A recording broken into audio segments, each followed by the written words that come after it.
இது ஒரு normal drink இல்ல. இது ஒரு ஹெல்த்தி, பெனிஃபிஷியல் அண்ட் ரொம்பவே டெலிஷியஸான ஒரு ஹெல்த்தி ட்ரிங்க். பாயாசம் எந்த அளவுக்கு டேஸ்டியா இருக்குமோ, அதே அளவுக்கு இது ரொம்பவே டேஸ்டியா, டெலிஷியஸ் அண்ட் அரோமேட்டிக்கா இருக்கும். நான் எப்பல்லாம் எங்க அம்மாட்ட எனக்கு பேக் பெயின் இருக்குன்னு சொல்றேனோ, அதுக்கு அடுத்த நாள் எனக்கு இந்த ட்ரிங்க் அவங்க ப்ரிப்பேர் பண்ணி குடுப்பாங்க. பொதுவாவே பேக் பெயினுக்கு உளுந்தங்கஞ்சி ரொம்ப நல்லது. பட் நம்ம அத ராவா அரைச்சு செஞ்சோம்னா, அதுலேருந்து ஒரு ரா ஸ்மெல் வரும் அண்ட் அது எல்லாருக்கும் பிடிக்காது. எஸ்பெஷலி எனக்கு பிடிக்கவே பிடிக்காது அண்ட் வேண்டா வெறுப்போட தான் குடிப்பேன்.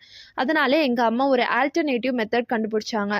பச்சை அரிசி, கருப்பு உளுந்து அண்ட் ஏலக்காய் எல்லாத்தையும் நல்லா வறுத்து பவுடர் பண்ணி வாட்டரோட மிக்ஸ் பண்ணி ஒரு கஞ்சி மாதிரி காய்ப்பாங்க. ஸ்வீட்னஸ்க்காக நம்ம கருப்பட்டி இல்லை நாட்டு சர்க்கரை யூஸ் பண்ணலாம். நாங்கள் இன்னைக்கு நாட்டு சர்க்கரை யூஸ் பண்ணியிருக்கோம். அண்ட் லாஸ்ட்டாக அந்த பாயாசம் ஃபீலிங் கொடுக்கறதுக்காக கேஷ்யூ நட்டை நல்ல கீழே ரோஸ்ட் பண்ணி அதையும் ஆட் பண்ணி குடிச்சா அவ்வளோ சூப்பராக இருக்கும். அண்ட் அடுத்த நாளே பேக் பெயின் வந்து போயிடும். இது ஒரு சூப்பர் ஹெல்த்தி ட்ரிங்க். பாய்.